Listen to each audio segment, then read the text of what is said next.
Hey, welcome to our show, and I have a mystery guest today, I see. Oh, gosh. There's people who may not even recognize now our District Attorney, Steve Wolfson.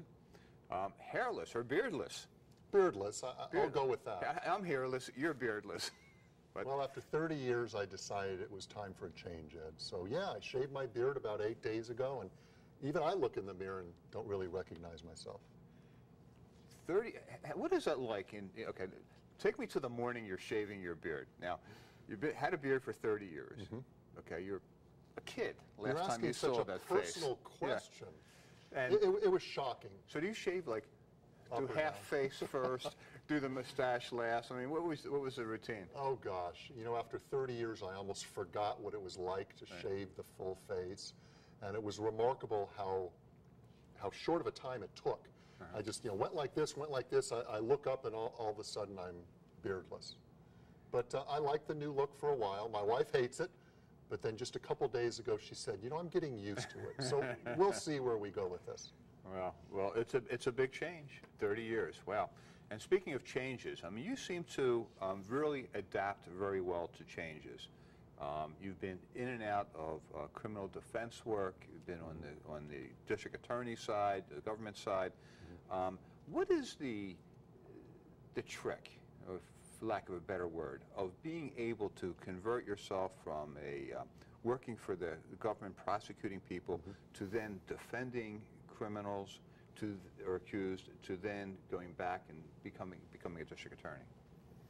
Well, Ed, I started my career almost 33 years ago in the DA's office. I was there for about 5 years. I was a federal prosecutor for almost 2 years, and then the defense side for about 25 years, and now I'm fortunate enough to be back in the DA's office now about 18 months. And I don't know if there's a trick. It's just an acceptance of a job, and it's where your heart lies. I loved being in the DA's office. My first job out of law school was in the DA's office. So, who did you work for at that time? Bob Miller. Okay. Bob Miller hired me, and I worked for Rex Bell for a while. So to come back now, it's kind of like coming home, because my heart was in the DA's office. I loved being a defense lawyer. I liked having clients. I made a good living at it. But all in all, I'm really glad to be back in the DA's office. When you initially worked in the DA's office, I assume it was much smaller than it is today, right? Now today you have, what, 700 plus employees? Yes. It's the biggest law firm in the state? It is. Right? Well, we have about 170 lawyers between the 4 divisions, just over 100 just in the criminal division. Back when I was in the DA's office 30 years ago, we only had a few 100,000 people living in the valley. Now we've got about 2 million. So as our city has grown so much over the years, government's grown too, and some people may not think that's a real good idea, but we have to keep up with the population. So yeah, times are different from when I first started in the office. It's a big office. At a time when everybody knew your name, right? Yes. In those days. So now you get appointed by the Clark County Commission to fill a vacancy in the district attorney's office, and you walk into an office with 700 employees. How do you even begin to learn who's who and people's names? I made it a goal to know the first names of all the lawyers within the first few months, at least in the criminal division, and I achieved that goal. Right.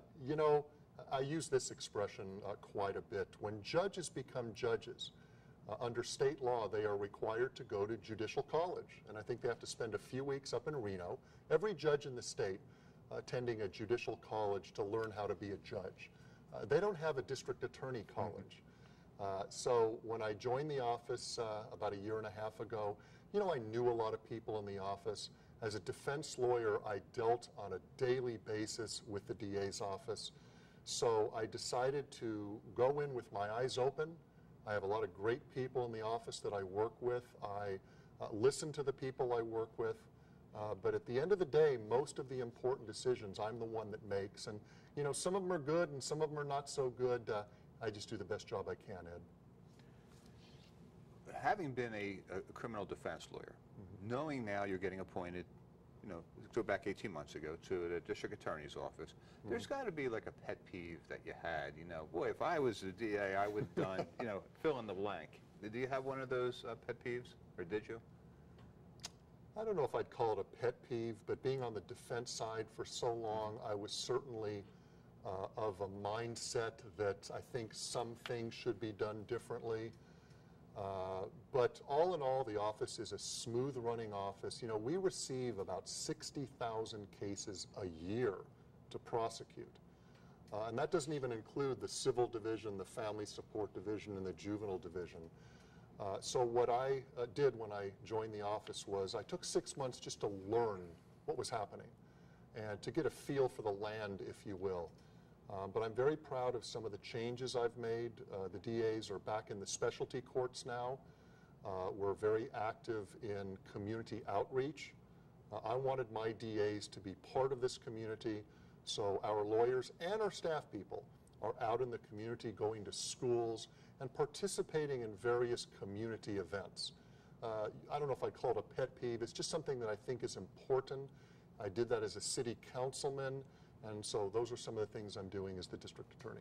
Yeah, I remember when Bob Miller was DA, his big thing was enabling victims and creating more victim impact panels and getting victims a bigger say in sentencing and that type of thing. Yes, very important, and we continue to do that. We talk to victims on a regular basis. We want their input on cases. They're the ones that were victimized. So that's a big part of what our district attorneys do on a regular basis, is have victims in the courtrooms, have victims in our offices, talking to them about what they'd like to see happen on a particular case.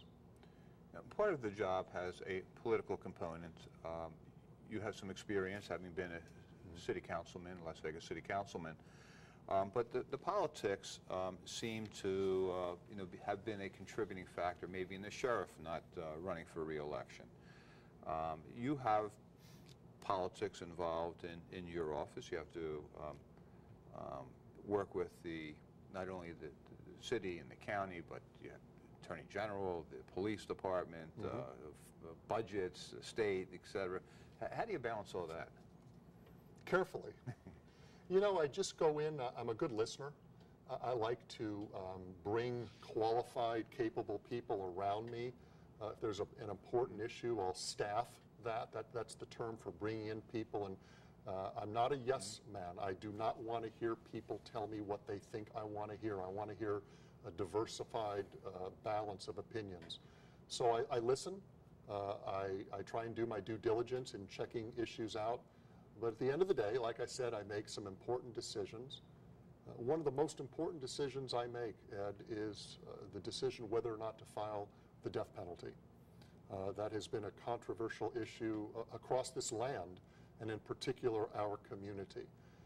There are certain rules in place as to timeliness of filing the death penalty, but I'm very sensitive to the politics involved in that. I'm sensitive to the costs.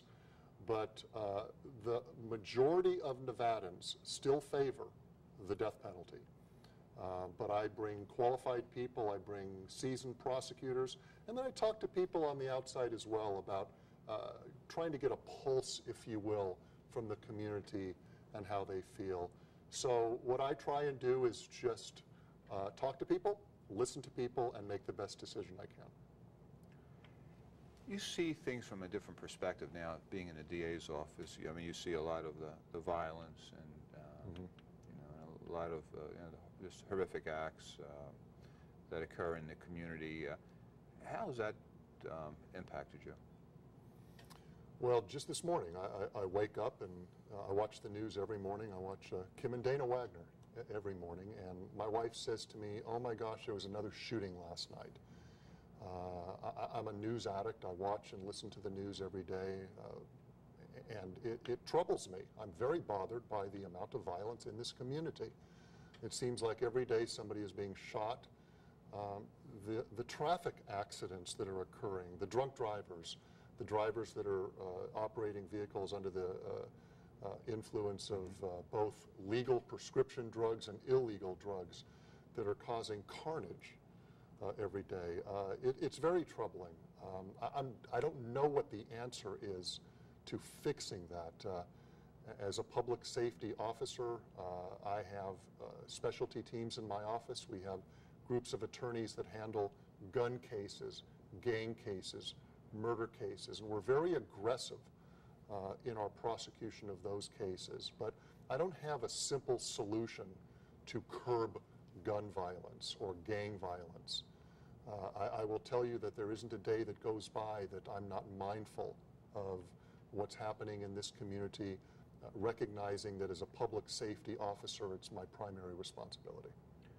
With the new recent legislation with creating dispensaries for medical marijuana, what kind of preparation does your office have to do in enforcing that law?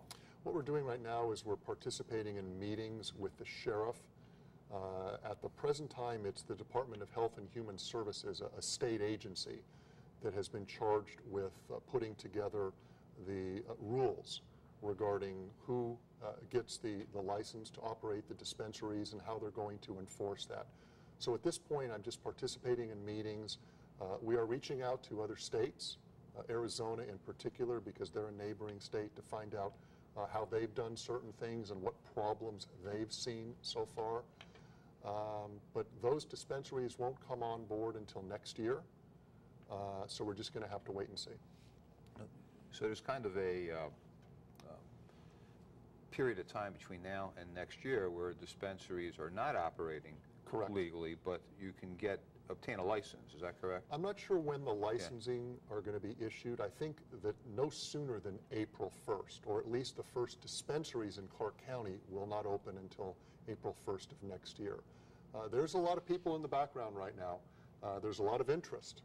I've been approached just for my opinions on things by people that are interested in opening up dispensaries. It is going to be something new. One concern I have is that I don't want people driving on our roads that are under the influence to a degree that impairs their ability to drive safely. I am not saying that everybody that smokes marijuana is a danger on the road. I am not saying that at all. But we have had cases over the last number of years, years ago and as recently as days and weeks ago, where people who have marijuana in their systems get into serious car accidents and kill people. As they do with drinking. As they do with drinking. Yeah. You're exactly right. And prescription drugs, that's the biggie nowadays. So my focus is on, like I said before, public safety and what effect these medical marijuana dispensaries will have on people and their ability to drive safely, and then just the general operation of the dispensaries. And measuring that, I guess, is somewhat complex. Well, it is. It's a balancing, if you will.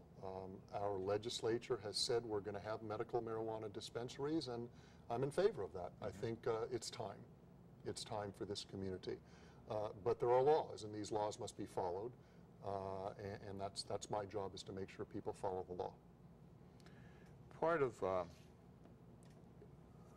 district attorney's office involves domestic issues down in family court, child support issues.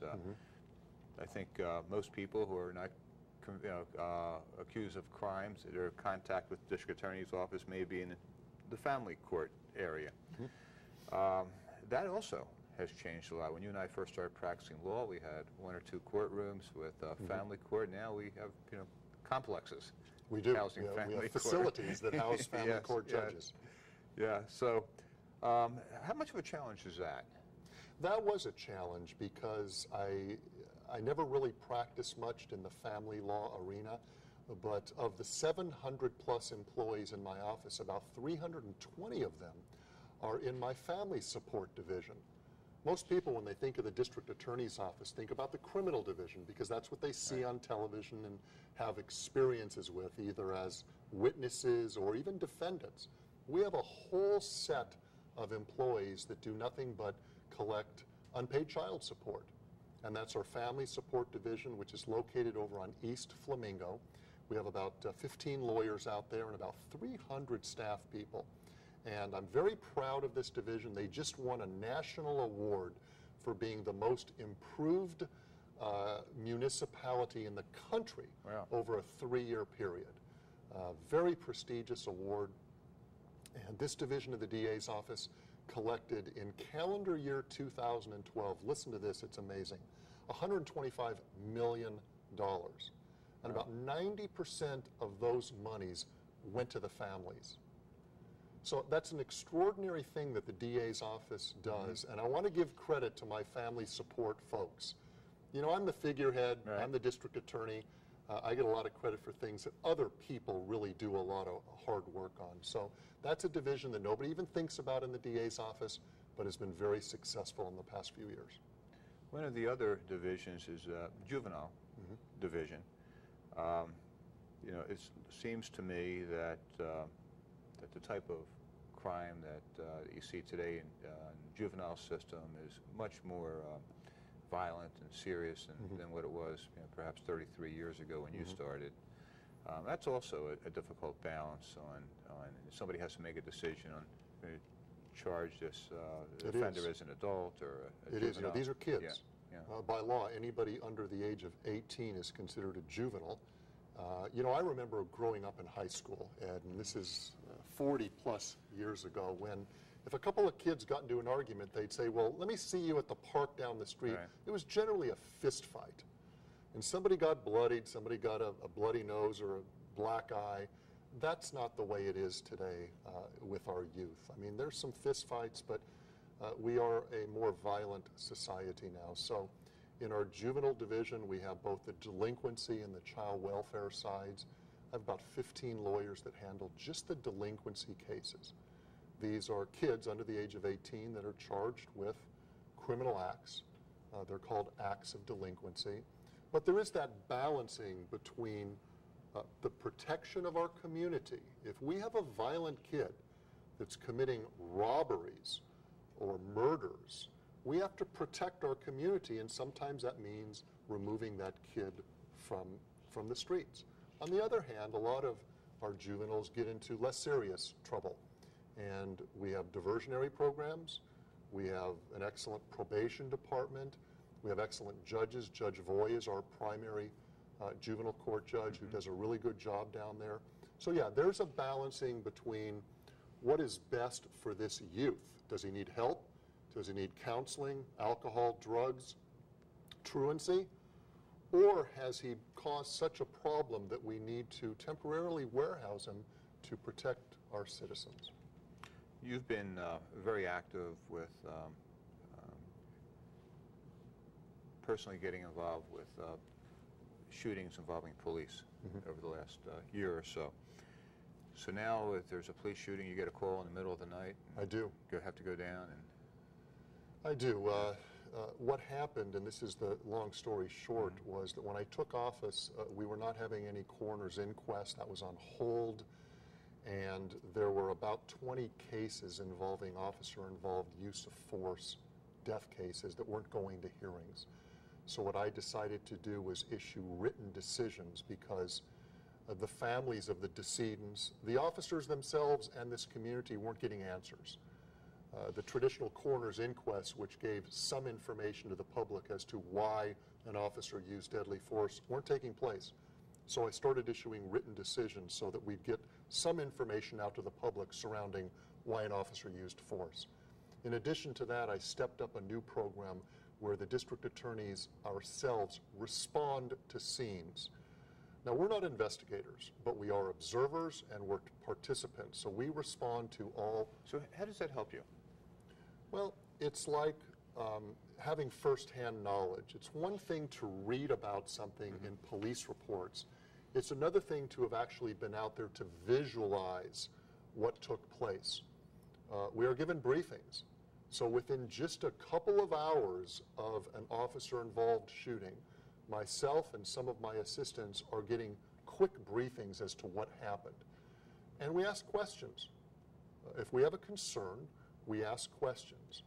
That has not been done before on a regular basis, so I think it's important to show an independence. We're not afraid to ask some difficult questions because many of these cases are straightforward and many aren't. Many there are some legitimate concerns where difficult questions need being asked. So it's a new role for the district attorney's office, and I think it adds more transparency, and it's just another set of eyes, if you will, at a scene that's been so volatile over the last few years. Yeah, and I think the key really is transparency. It's almost like, you know, it's such a distrust that people have with government, nationally, internationally, and even locally with some of these inquest issues, that the more transparent, I think, the more satisfied the public will be. We have a new process now. We came up with this police fatality review hearing. It was an alternative to the coroner's inquest. I think we've had 4 of them now. It's not a perfect system, but it does give this community a chance to hear from the investigating detective and other persons, if appropriate, what happened at a given situation where an officer used force, resulting in one of our citizens' deaths.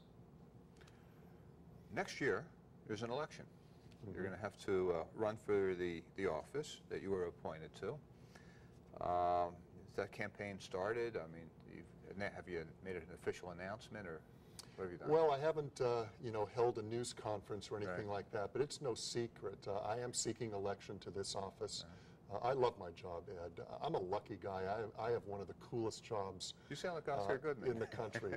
Well, he used to say that he's the happiest mayor. I'm going to say I'm the luckiest DA, and here's why. I love this community. I've been here a long time. I started my career in the DA's office, and now I'm back there. I'm fortunate enough for the county commissioners to have confidence to give me this job, and I think I'm doing a pretty good job. So I am seeking election. I started my campaign a couple of months ago. I'm very happy with the support that I'm receiving, but it's a long campaign. The filing is next year. If I receive opponents, I'm going to work very hard to earn the trust and the continued support from the citizens to hopefully get elected to the position I was appointed to. What is it about the job that makes you the luckiest guy? Well, think about this. Anybody can be the district attorney in a major city like Los Angeles, Chicago, New York, but not everybody can be the district attorney in Las Vegas, where we have such a unique element. We have all the major problems that other major cities have, crime and other things like that, but we have the celebrity aspect. We have the Las Vegas Strip, where we have hundreds of thousands of visitors come in on the weekends. It's a fun city. It's a 24-hour town. Like you mentioned a couple minutes ago, I respond to scenes, and I just think when you take all of that together, I love my job, I love what I'm doing, and I'm just very fortunate to have it. What is the worst part of the job? Oh, gosh. Getting those phone calls in the middle of the night? You know, yeah. You know, I'm an early to bed, early to rise person. When the phone rings at 1 o'clock, I used to be concerned that it's one of my daughters, you know, but they're okay now. I'm not going to say that's the worst part of the job, but when the phone rings at 1 o'clock in the morning, my first thought is that somebody died, that an officer had to choose to use force. And I take that phone call very seriously. The worst part of the job, you know, just going into work every day and wondering what's going to happen next, what high-profile case is going to come across my desk. I get calls from the media on a regular basis, and the media is a challenge, as you know. But I can't say there's really the worst part of my job. I'm fortunate so far. It's not all a bowl of cherries, but so far it's pretty good. I wanted to ask you about your wife, Jackie, who was a longtime judge here, had some very, very high-profile cases, including OJ, right? Yes. And some Dr. Desai stuff, and then went on to have a TV career, doing a TV show, and she, you know, was always in the limelight. You were kind of in the background. Now it's kind of reversed. Yeah, it's we've done some role switching, and we kid each other back and forth. I'm a lucky guy. Jackie and I will be celebrating next year, the year that I'm running for election. We'll be celebrating our 30-year wedding anniversary. It's a pretty big year because next year I also turn 60 years of age, believe it or not. But Jackie's doing great. She's here in Las Vegas. She's got a mediation, arbitration, settlement conference job and a career, and she's doing great. Thank you. And I remember her when she was on television here, right? She was She an was anchor a person, television right? news reporter Right. for another station. Right. And that's how I met her. In 1980, when I was a law clerk in the DA's office, she had the courthouse beat. And we kind of ran into each other, and I actually said to a good friend of mine, Vince Consul, I think you may remember Sure, Vince, yeah. that's a woman I want to meet and I want to marry one day. Oh, And lo and behold, when we met, she had a boyfriend, I had a girlfriend, so we were just friends for a couple Right. years, and then something magical happened, and here we are 29 years later. Where was that first date? Oh, gosh. See, I nobody's think it ever was- asked you this question well, on TV, I think it was right? the Elephant Bar You're going to get yourself in big trouble on now if you Maryland don't remember. Parkway. Oh, gosh. Which was a big hangout 30 years Yeah. ago. Yeah, I remember that. Yeah. Well, it's a monumental task you have, with so many attorneys, so many employees, so many divisions, so many outside influences and forces. Yeah. You know, I mean, you could have a much easier life, but I'm happy that you're taking on this challenge, and I hear you're doing a great job too. And good luck in the election next year. Well, thank you so much. And thanks for being here. Ed, you're a pleasure. I've Yeah. known you for a long time. You do a great job in this community as well. It's a privilege to serve the citizens of Clark County. Okay. Thank you. Steve Wolfson. Okay.